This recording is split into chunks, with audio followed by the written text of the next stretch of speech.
Alright, welcome back to the Backyard Hot Rods YouTube channel. This is Johnny coming at you from Backyard Hot Rods in Vernon, Texas. What we're going to do today is going to do the HP tuners video that I promised you guys.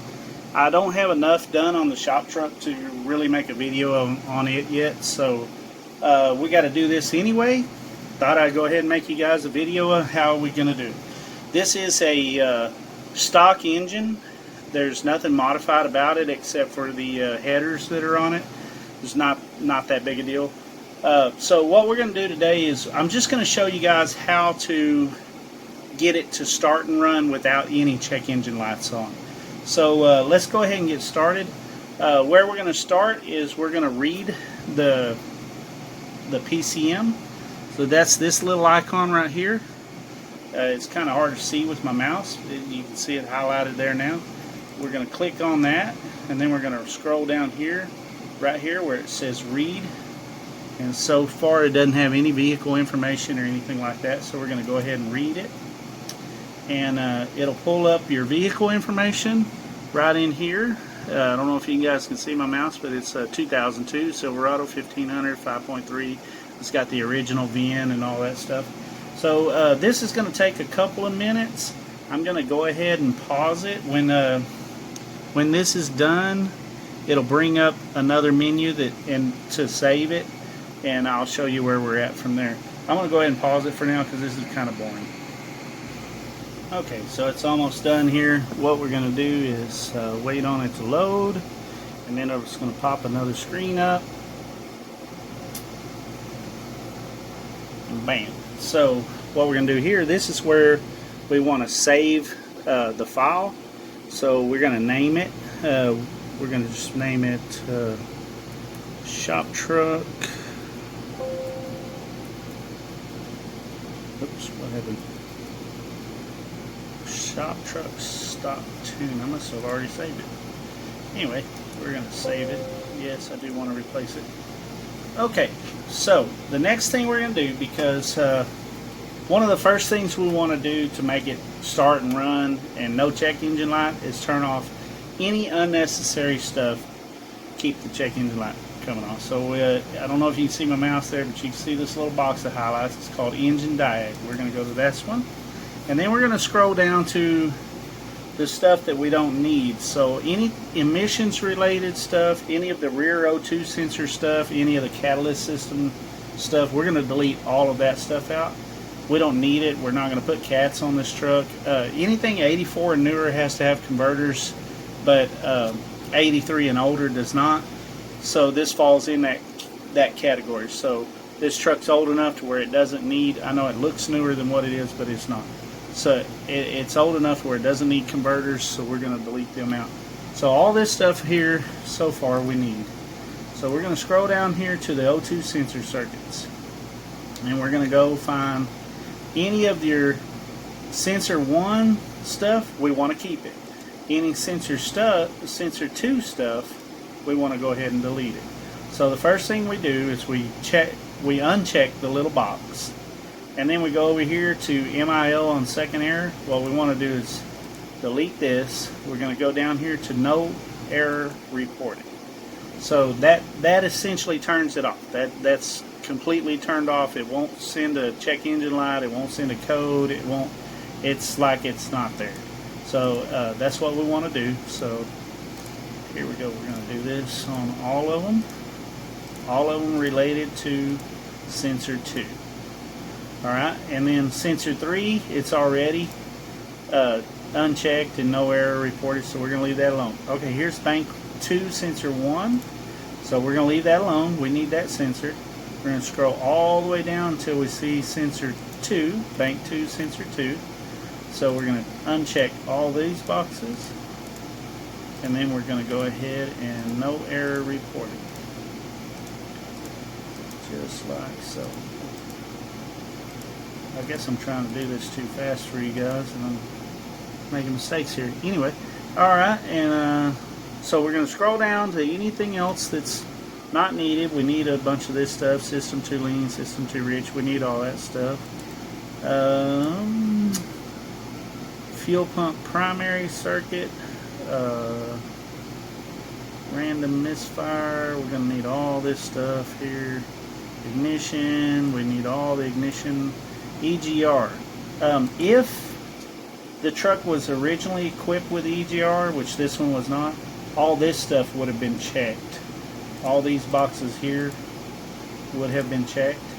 But since this one wasn't equipped with EGR, it's not checked. If you want to leave the EGR on an existing system, you don't have to delete these. But if you want to delete it out, then I recommend just go ahead and deleting it out, because most people don't run the EGR, don't want it, don't care about it. Catalyst system efficiency below threshold. This is your converters. This tells you whether or not your converter is working properly. We do not have converters on it, so it will send a check engine light. So we don't want any of that stuff. It'll send these two codes, PO420 and PO430. And then all of these here are related to your EVAP. We're going to delete all these. We do not want any of this stuff in there because it doesn't have any of the factory EVAP stuff. You can hook this stuff up to like 87 and up Chevy pickups to the factory stuff. Yeah, everything but the purge valve, because the purge valve's computer controlled. But you can hook all of it up and then use like a purge valve from a 99 and up Chevy pickup. You can use the purge valve from them if you have to have those emissions in your state. I don't know. In Texas, we don't have to have that stuff. Vehicle speed sensor. I believe that's all we need. I'm going to keep scrolling just in case I see something else, but I believe that's all we need to delete out of it to make it emissionless PCM. So, we want all that stuff. Now, oh yeah, and if you weren't running the 4L60 or 4L80, you would want to delete out any of this stuff that has to do with transmissions. So any like torque converter or shift solenoid or reverse inhibit control, which this one doesn't have, but anyway, shift timing solenoid, any of that stuff you would want to delete it out if you didn't run the computer controlled transmission. But if you're running TH400 or something like that. Let's see. I believe that's all we need to delete out, because we are running the 4L60 in it for now. I do have a 4L80 being built, or well, I say being built. I've got the parts to build it, but I don't have it being built.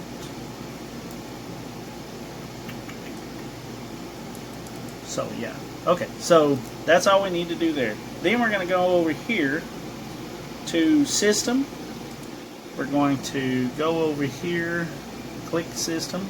We're going to go over here to VATS control. It's a serial. What we're going to do is click on serial here. It's going to drop down. Pulse width modulated or none. We have none. We want to click none. If you don't turn off this VATS here, it'll only run for like 2 or 3 seconds and then die. And it'll do that every time. It'll try not to. It'll start, but it won't die because it's not seeing the signal from the original key. So we're going to go in here and turn this off. The next thing we're going to do is, if this had the column lock, you would want to go in and turn it to not fitted. And then this here, the park reverse neutral drive low equipped, we're not going. Sorry about that. That video was interrupted by a phone call. Hopefully this will go well and I can crop these two together. Anyway, I don't remember what I was saying. Okay, this is for the park neutral safety switch on the side of the transmission. We're not going to run that switch, so you want to put this to none. So those two are the only changes you need to make. And now it ought to start and run. You will need to go back in here to this Speedo right here and open it up, and you will need to adjust this. Here's your gear ratio, and then your final final gear ratio and size here depends on your tire size, and there is a calculator for it. So if we wanted to change this, you can go up to unit conversion here, and it'll bring up a calculator, and but we'll do that in a later video. But right now I just want to get it where it'll start and run.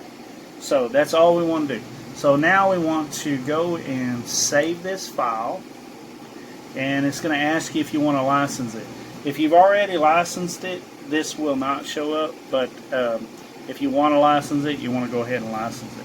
That will really conclude the rest of this video, because you don't really need to see any of the rest of this. I am going to go ahead and license this PCM just because I need to.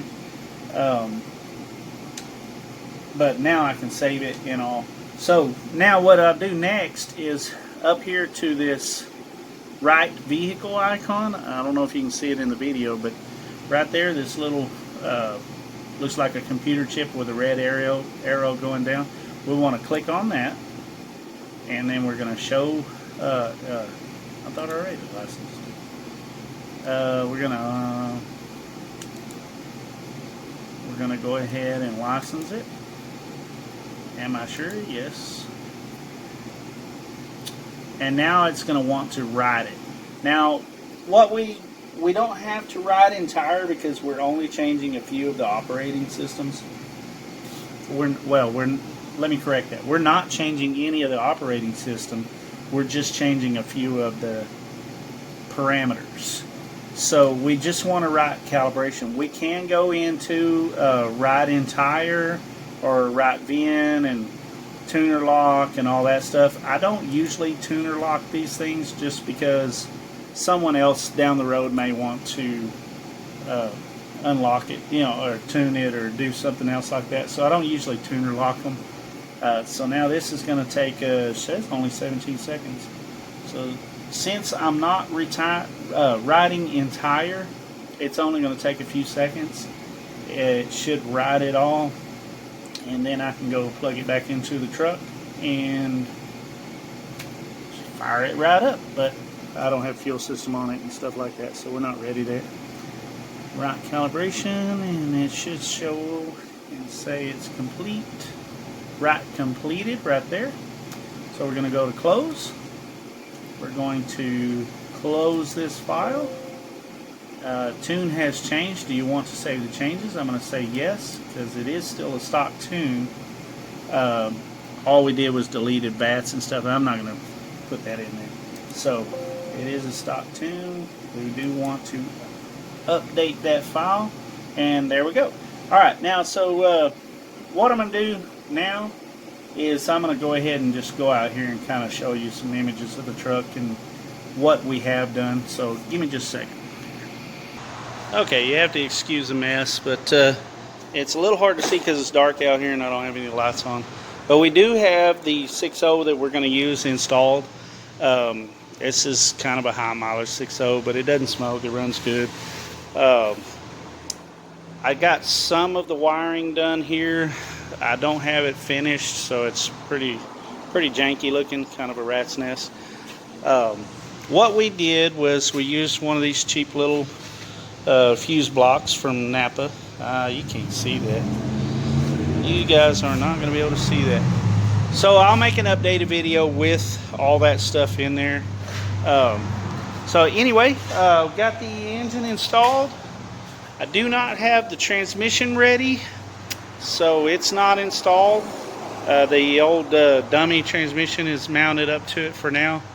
So until I have the transmission ready, I think that'll be probably tomorrow. I should be able to fire this up tomorrow. We should be able to do the fuel system on it tomorrow, and it really just depends on whether or not the fuel tank is worth the crap. But all the harness is more or less done. I do have to run everything into the truck, and we have to use, I'm trying to think, we have to put the steering column in before we can start it and run it. The column that's in it is pretty pretty janky, so we're gonna have to change it out. I do have a better column to put in it. We'll do that tomorrow. Hook all the wires under the dash are a rat's nest, so I'm gonna have to go through that and clean it up and kind of figure out what the last guy did, because I don't have any idea what they were doing under there. I do know they didn't have any business under there. But anyway, that's where we're at. So I should have another video uploaded probably Saturday, and updated to what we've got done. And then after Saturday's video, we'll probably work on exhaust and drive shaft and stuff like that, and we'll show you how we do all that. So thank you for watching. This is Johnny at Backyard Hot Rods in Vernon. If you need anything done, just give us a call, 940-839-1514. Thank you.